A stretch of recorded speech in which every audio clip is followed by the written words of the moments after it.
నమస్కారం. ప్రస్తుతం మనతో పాటు ప్రముఖ ఆధ్యాత్మికవేత్త, ప్రముఖ జ్యోతిష్య వాస్తు పండితులు ఉమామహేశ్వరరావు గారు ఉన్నారు. వారితో మాట్లాడిద్దాం. నమస్కారం గురుగారు. ఆయుష్మాన్ భవ. ధనుసు రాశి వారికి జూన్ నెలలో ఎలా ఉండబోతుందో తెలియజేయండి గురుగారు. ప్రీతి యోగము గరజీకరణములో ఉద్భవించి ఉన్న ఈ ధనుసు రాశి వారి విధానాల్లో కురుడు వృషభ రాశిలో వక్రత్యాగం పొంది ఉన్నాడు. తొలగింది, వక్ర దృష్టి పోయింది. ఎప్పుడైతే వృషభ రాశిలో 3 గ్రహములతో కలిపి ఉన్నాడు, ఈ యొక్క గురుతత్వంలో ధనుసు రాశి వారికి ఏ గ్రహ దృష్టి ధనుసు రాశి మీద లేదు. కోదండ మీనర్యోర్ మంత్రి, ధనుసు రాశికి మీనరాశికి కూడా అధిపత్యాన్ని ఈ గురువే తీసుకున్నాడు. కానీ మీనరాశికి ఏలినాటి శని ప్రభావం వల్ల గురుపదం క్షీణించిపోయింది. ధనుసు రాశికి ఇటువంటి ప్రభావ విధానాలు ఏమీ లేవు కాబట్టి శుభయోగంగా ఉన్నారు. శుభయోగంగా ఉన్నారంటే ఏం చేస్తున్నారు? ధనుసు రాశి వారికి వ్యాపారస్తులు మాట్లాడుకుంటాం. ముందు వ్యాపార రంగంలో ఉన్న వారికి ఏ వ్యాపారాలు బాగా రాణిస్తాయి? ఈ ధనుసు రాశి వారికి రియల్ ఎస్టేట్ రాణిస్తుంది, వజ్ర వ్యాపారాలు రాణిస్తాయి, ముత్యాలు రాణిస్తాయి, జాతి రత్నాలు రాణిస్తుంది. అలాగే కంప్యూటర్ టెక్నాలజీస్ చేసేవాళ్ళు కూడా, కంప్యూటర్స్, సెల్ ఫోన్స్ బిజినెస్ చేసేవాళ్ళు కూడా చాలా లాభదాయకమైన లాభాలను చేస్తున్నారు. ఇటువంటి విధంగా వ్యాపారస్తులుంటే ముఖ్యంగా చెప్పుకోవాల్సింది గురుడు చతుర్విధ ఫలప్రదాత. 4 రకముల యోగాలు ఇస్తారు. ఏమిటి ఆ యోగాలు? ఉద్యోగ రంగం, నిలకడైన ధనయోగం, సంఘ గౌరవ మర్యాద పలుకుబడులు, ఉన్నతమైన పదవులు. అదే గురుతత్వం అత్యంత యోగదాయకంగా ఉంటే రాజకీయం, సినీ పరిశ్రమ, అలాగే రియల్ ఎస్టేటు, కట్టడాలు కట్టేది, ఇటువంటివి కూడా ఫలిస్తాయి గురుతత్వంలో ఉన్నాయి. అయితే చతుర్విధ ప్రదాతగా మనం తీసుకున్నాం కాబట్టి ఉద్యోగ రంగంలో ఉన్న వారికి ఈ నెల యందు తప్పనిసరిగా 100% చెప్పాలి. ఉద్యోగ రంగంలో ఉన్నవారు ఎవరైనా సరే వృద్ధిలోకి వెళ్ళిపోతున్నారు. అంటే ప్రమోషన్స్, ఇంక్రిమెంట్స్ రకరకాలు పొందటం అనేది జరుగుతుంది. అలాగే పెద్దలైన వారితోటి ఈ ఉద్యోగ రంగంలో పెద్దలైన వారు, అంటే ఒక ఉద్యోగం ఉన్నాడండి, ఒక ముఖ్యమంత్రి వచ్చి ఆయన మెచ్చుకున్నాడంటే చాలా గొప్ప విషయం. ఒక రాష్ట్రపతి వచ్చి ఒక అవార్డు ఇచ్చాడంటే గొప్ప విషయం. అటువంటి విధానాలని సంప్రాప్తం అవుతాయి. వీళ్ళకి ఉద్యోగ రంగంలో ఉన్న వాళ్ళకి అధికమైన శుభదాయకమైన ఫలితాలు పొందారు. నిలకడి అయిన ధనయోగం. ధనం అన్నది ఎవరి దగ్గర నిలకడ ఉండదు. పొద్దుటి నుంచి సాయంత్రం దాకా నా జేబులో 2000 ధనం ఉంటే సాయంత్రం అయ్యేసరికి ఉండదు, వెళ్ళిపోద్ది. ఎవరికో ఇవ్వాలి, తప్పదు. నిలకడి అయిన ధనయోగం సంప్రాప్తం అవుతుంది. అంటే ఆదాయం ఎక్కువ ఉంటుంది, వ్యయం తక్కువ ఉంటుంది ఈ ధనుసు రాశి వారికి. సరే, ఈ రకమైనటువంటి ఉద్యోగ రంగంలో ఫలితాలు పొందుతున్నారు. విద్యారంగంలో ఉన్నవారు కూడా శుభదాయకమైన ఫలితాలే పొందుతున్నారు. ఈ నెల అత్యధికమైన శుభదాయకమైన ఫలితాలు పొందుతున్నారు. తదుపరి భార్యాభర్తల యొక్క విధానం ఎలా ఉంటుంది? తీర్థయాత్ర ఫలితములు పొందుతారు వీళ్ళు. భార్యాభర్తలు అనేది తీర్థయాత్రలు చేస్తారు, ఎక్కువగా పుణ్యక్షేత్రాలు తిరుగుతారు, శుభదాయకమైన ఫలితాలు ఆచరిస్తుంటారు. అటువంటి ఫలితాలు పొందుతారు. సరే, కోర్టు వ్యవహారాన్ని తీసుకోవాలి. ఇక్కడ కంపల్సరీ కోర్టు వ్యవహారం వచ్చింది. ఇక్కడ కోర్టు వ్యవహారం ఎందుకు వచ్చింది అంటే ఒక గ్రహ విధానంలో మార్పు జరుగుతుంది ఈ మాసమందు. అందువల్ల కోర్టు వ్యవహారం తీసుకున్నాను నేను. అంటే కోర్టులో ఎన్నటి నుంచో పరిష్కారం జరగక ఆగిపోయి ఉన్నదంటే ఈ ఒక్క మాసంలో ఈ కోర్టు వ్యవహారంలో ఆ సమస్యకు పరిష్కారం దొరికి కోర్టు వ్యవహారం యందు లాభాన్ని పొందుతున్నారు వీళ్ళు.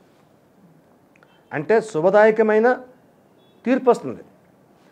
అలాగే ఆస్తిని కోర్టు ద్వారా ఆగిపోయిన వాళ్ళు చాలామంది ఉన్నారు మన రాష్ట్రాల్లో. అటువంటి వారికి కూడా ఈ యొక్క రాశిలో అది కూడా లాభదాయకమైన కోర్టు అనుకూలవంతమైన తీర్పును ఈ రాశి వారికి పొందుతున్నారు. శుభదాయకమైన ఫలితం అక్కడ ఇటువంటి ఫలితాలు పొందుతున్నారు. అయితే నష్టదాయకమైన ఫలితాలు ఎవరు పొందుతున్నారు? ఎప్పుడు శుభాలే ఉండవు, నష్టాలు కూడా వస్తాయి. పగలవగానే రాత్రి వస్తుంది, రాత్రి అవగానే మళ్ళీ పగలు వస్తుంది. కాబట్టి అందరికీ శుభదాయకమైన ఫలితాలు ఉన్నాయి, కానీ నష్టదాయకమైన ఫలితాలు పొందే వాళ్ళు కూడా ఈ రాశిలో ఉన్నారు. ఈ యొక్క ధనుసు రాశిలో ఏ రంగంలో ఉన్నవారున్నారయ్యా? వస్త్ర వ్యాపారంలో నష్టదాయకమైన పరిస్థితుల్లో ఉన్నారు. వస్త్రాల్లో మీ వాళ్ళు నష్టపోవడం ఏంటండి? వస్త్రాలు అందరూ కొనుక్కుంటారు, రంగరంగాయలు చల్లెత్తారు, 100 రూపాయలు పెట్టుకో వీడు తీసుకొచ్చి 1000 రూపాయలు అమ్ముకుంటాడు అనే నానుడు ఉంది. ఇక్కడ వీళ్ళు ఈ వస్త్ర వ్యాపారం చేసేవాళ్ళు బేల రూపంలో కొంటారు, పెద్ద పెద్ద లాట్ల కింద.